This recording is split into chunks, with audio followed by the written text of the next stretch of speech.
Hey, don't worry, Medea will get seen. Get that out of the way first.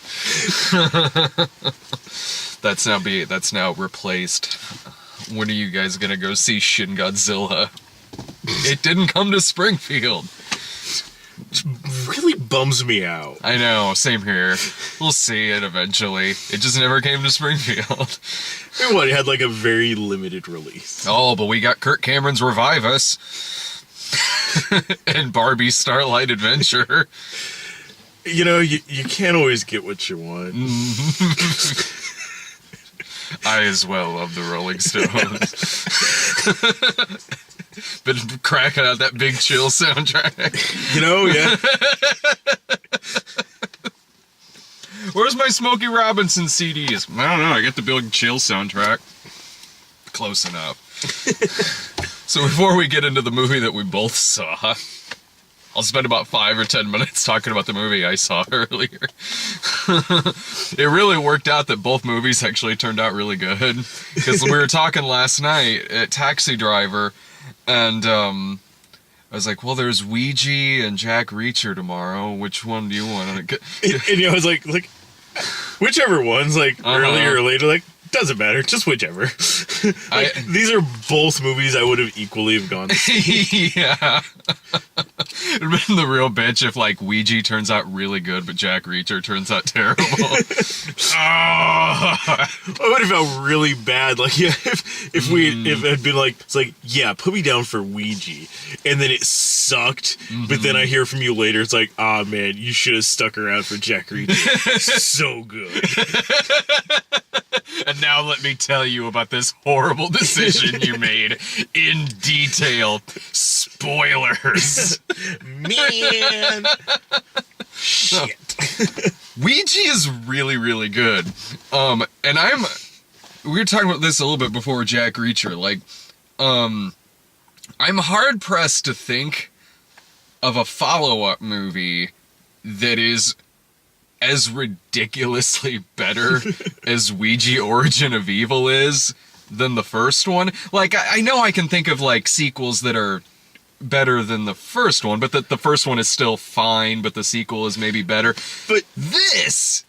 but yeah, I mean, it's like saying, like, well, Empire Strikes Back is a better movie than New Hope, but it's not like New Hope was, like, Battle Beyond the Stars. Yeah, exactly. And then it was Empire. Yeah, no, this is seriously like if Halloween 6 was the first movie and the sequel was John Carpenter's Halloween.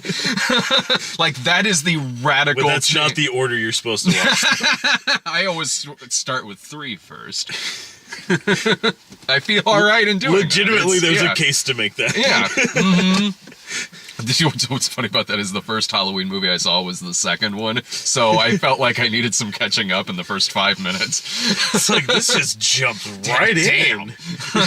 I didn't know until we were talking in the lobby if Ouija Origin of Evil really has anything to do with the other one, other than it being about a Ouija board, of course. Well, and they, just from the outside perspective, they really bury the lead on that one. I mean, the fact that, yeah, it has a subtitle to it, but you wouldn't know that if you watched any of the promotional material or looked at, like, the posters or anything that all just say Ouija, and that's it. Oh, a lot of the... Okay. A couple of them I got said the full title. I think to distance... At least they wanted to have some stuff out there to distance itself from the first one. But what I mean, like, is that the events that go on in the movie, and I saw the first one, I saw it when it came out, and watching this, I was thinking, like, I couldn't remember if, like, is the ghosts in this the same ghosts from the first one, or, like, is there something that links the two other than the video game? I didn't know. Honestly, I really didn't care, because it's like, you do not need to see the first one to see this. Like, and you mentioned, like, that there is a... As far as I know from how I understood it, reading some stuff about it, is, yeah, like, the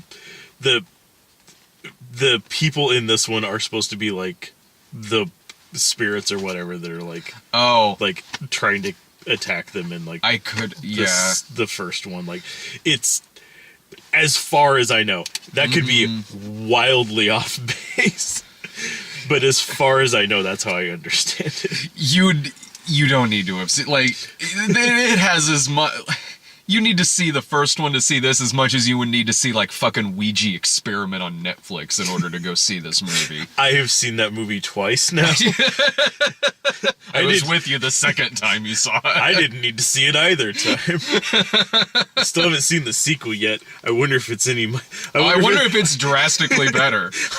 I highly doubt it. But who knows, you know, like that first one was on par with like those 1313. Yeah. Like, it was everything but being like gay Ouija experiment. So, yeah. I mean, it would almost have to be better. I would assume, but I've been wrong before. We'll have to check it out sometime. Like, this...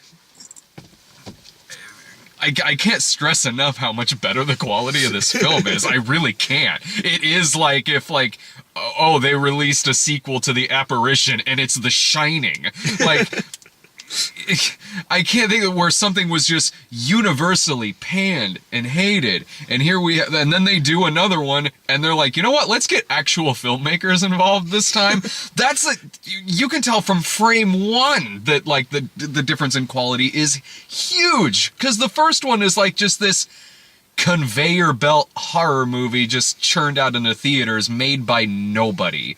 This one, I believe it's the guys who did Oculus did this. I think that sounds right. I think so. Like, but looking at it, it's like, oh, they got filmmakers attached to it this time. They got people who like horror movies to make this. Why didn't they do that the first time around? I don't care. I'm still having a really good time. I'm holding out high hopes now for Lazarus Experiment 2. Yeah. And it's... I don't know that that's being made, but at this point, I'm sure that they're like... Let's hire people. Yeah, like we hired actors last time. Let's hire people to go with that. This movie gives hope to sequels to really shitty movies.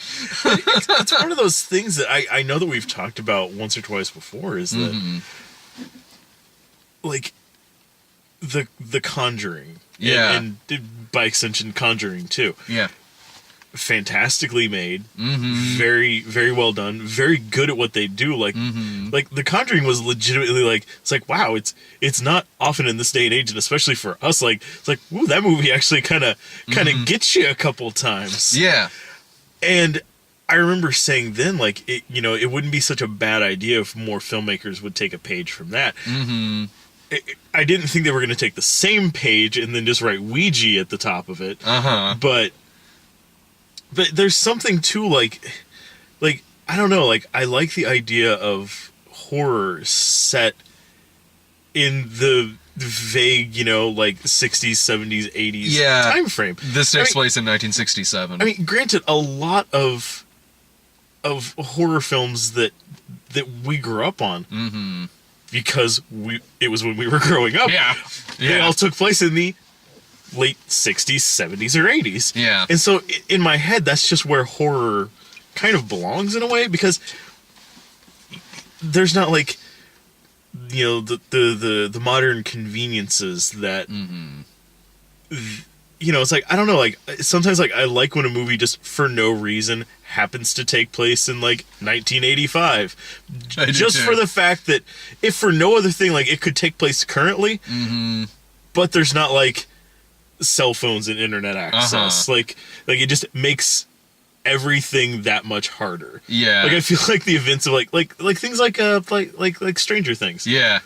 Would have been way different if it was taking place like right now and they just had like cell phones. So would this. So would this too. And the lead, it kind of takes place around when people, maybe when they first put out the game, because it seems they're kind of treating it like the game is a new thing in this movie. I noticed that in one of the trailers, they kind of have them like breaking it out of the box, and it kind of it kind of made me wonder. It's like, so is this like when they?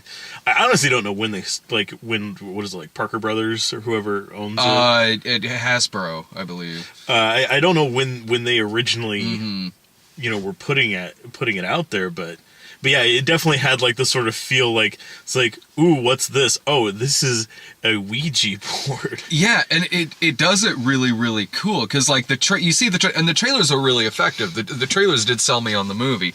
The trailers do make it look like the plot is they get a Ouija board, the girl plays with it, she gets possessed, and it's like an evil girl movie. And that stuff does happen in it, but it is way more character based than just that. The movie's actually really is paced really well. The mom is played by Elizabeth Reesen, I think is her name. I recognize her from Mad Men. She was the waitress in the last season of Mad Men, and which makes me think like, oh, is she playing the same character? But no, she and the two daughters. The dad's passed away, and they run this psychic. What's the word I'm looking for? Like a medium, yeah, or something like that. Yeah, they run that out of their house. So it is kind of cool to see how the different ways they convince these people that it's real, like all the kind of gadgetry that they use and the props and different tools they use to kind of blow out candles at certain moments. It's cool seeing how like them as a unit kind of work together to pull all this off, and then they say like, we're not scammers, like we're doing this for a good purpose to give people closure and things like that. So it's cool seeing them like kind of like look at the bright side of it, or whatever they're telling themselves. Like, let's put a positive spin on this. Yeah. So that's neat. And then she gets the Ouija board and actually starts building upon it to make that like that she can control it using magnets underneath the table, and this can be like a new prop that they use whenever they want to like communicate with spirits for people who have come in to talk to, like in this case the movie, the guy's like dead wife at one point. But then the dead father begins like talking to the little girl via the Ouija board, or who she thinks is her father. And it doesn't instantly just jump right into like haunted house, like creepy girl territory. Because the trailers definitely try to capitalize on Oh no, this. there's I thought like this was gonna be one of those where it's like yep, that's the whole movie. No, it really isn't. Like there is a slow build up to this, because the mother starts asking, the girl is communicating with the father, and then the mother is asking questions like that only the father would know. So there's actually a really good debate in the movie between the older daughter and the mother, because the mother is seeing that it's answering these really specific questions and then is believing it, that this is real. And then the older sister is trying to say like, but we're used to all these tricks, and like, so it's neat seeing that role reversed there with this medium who's used to doing tricks and then is kind of... But then when it's something that she wants to believe in, of course, like, it's like, oh, I'm seeing the letter, the letter M. I talked to my mom yesterday. Boom, nailed it. Told you. It is cool seeing that. It is. And then when they even start... Once they realize that it actually is possessed, again, it doesn't straight up turn into just like a haunted house horror movie. They want to use it to like their benefit. Like, we're going to bring people in, and this thing actually works and actually can communicate with the dead. She straight up says like, we can now do this for real. So they do start kind of using it with their business, but it turns out like it actually is evil spirits controlling this. It does possess the girl. We can't have nice things. Yeah, it does possess the girl, and it does... The girl turns evil and is doing like the walks across the wall and does the scary little girl face in it.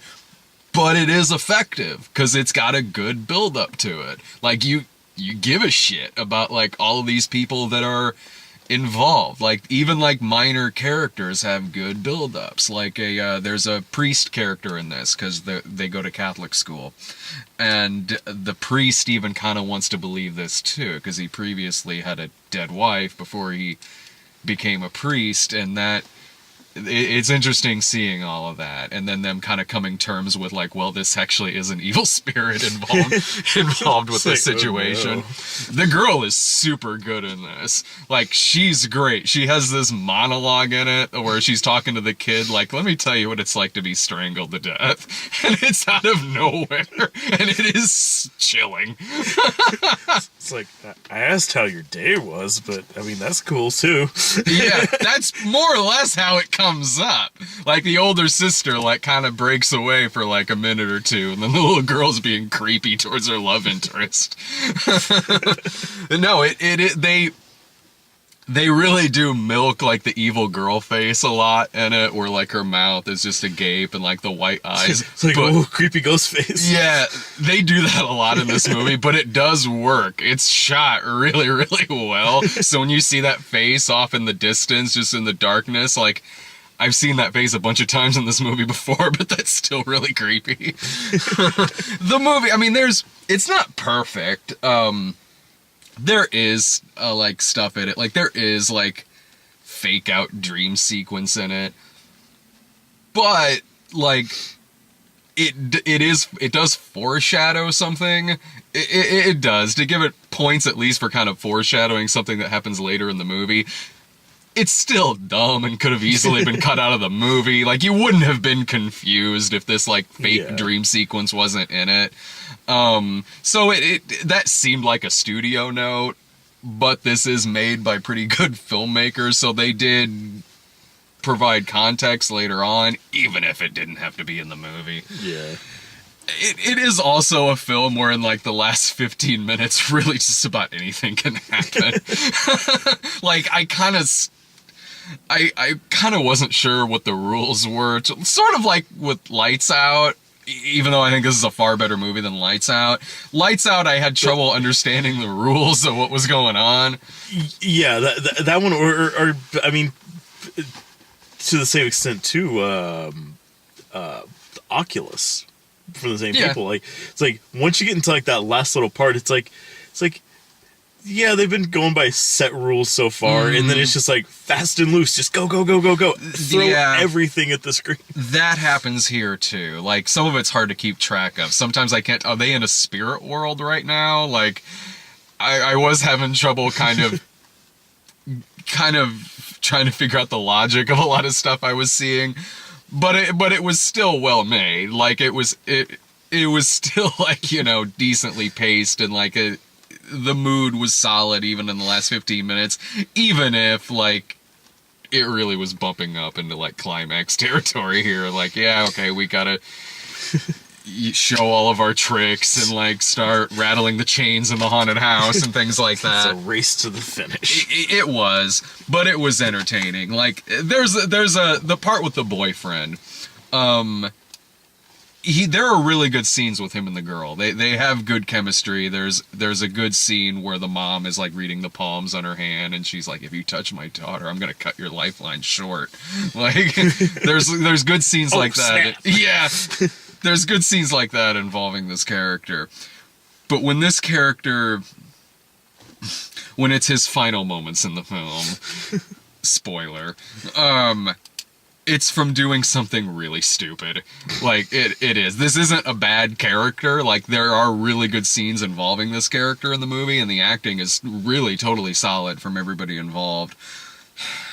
But in order for this character to die the way he does, it involves him doing something no one would have done.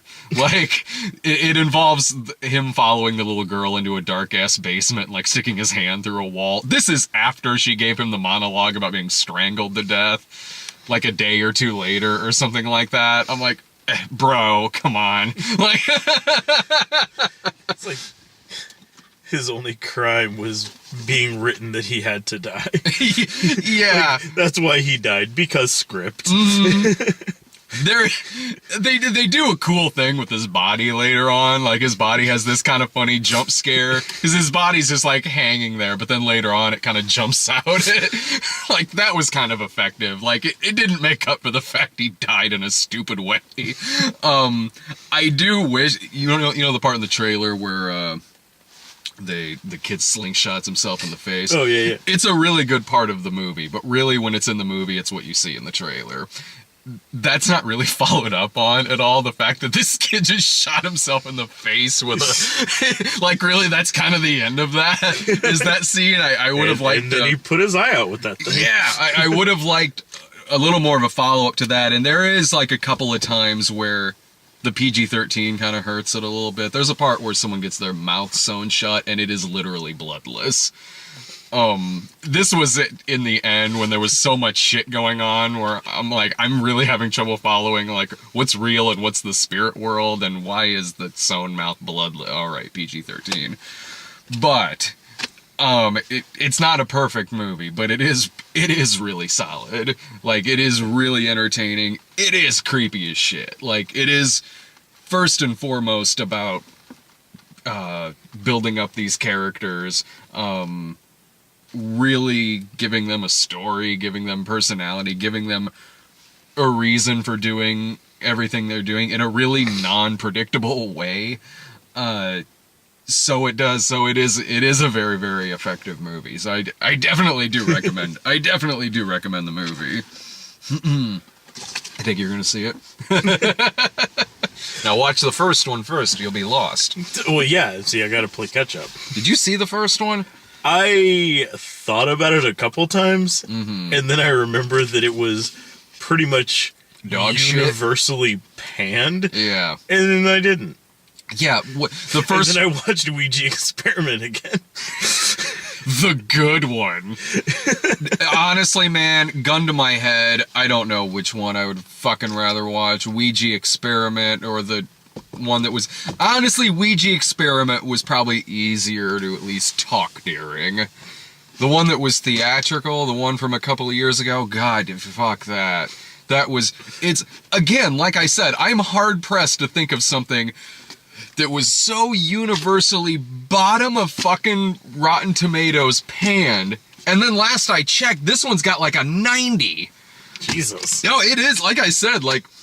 It's not just me. Like, this is a really solid movie. I know. I'm having trouble, too. There has to be something. I can't fucking think of it. Uh-huh. I hope it does well. I hope the movie does really well. Maybe... Because studios are looking for a new franchise in terms of horror movies. Maybe they figured, like...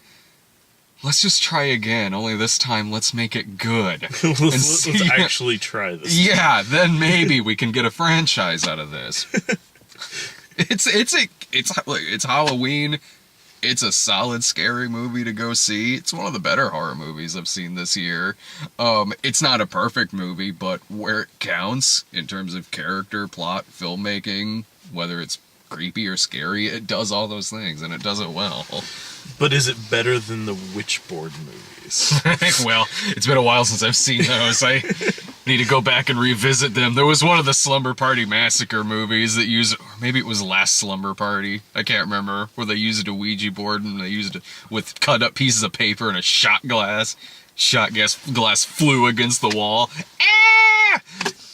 Trying to think, which one of the Amityville movies was that? Was that Amityville 3? Fuck. Because I think it was the one with Meg Ryan. Oh, that's 3. So yeah. Okay. We're like... Yeah. Yeah, except like instead of like the planchet, she's using like a wine glass or something. Yeah, alright, yeah. I remember that. I think they don't call it a Ouija board, they call it like an angel board or something. Of course. It's the Amityville board. Get out. Well, so yeah, my final thought on this, I recommend it. Go check it out.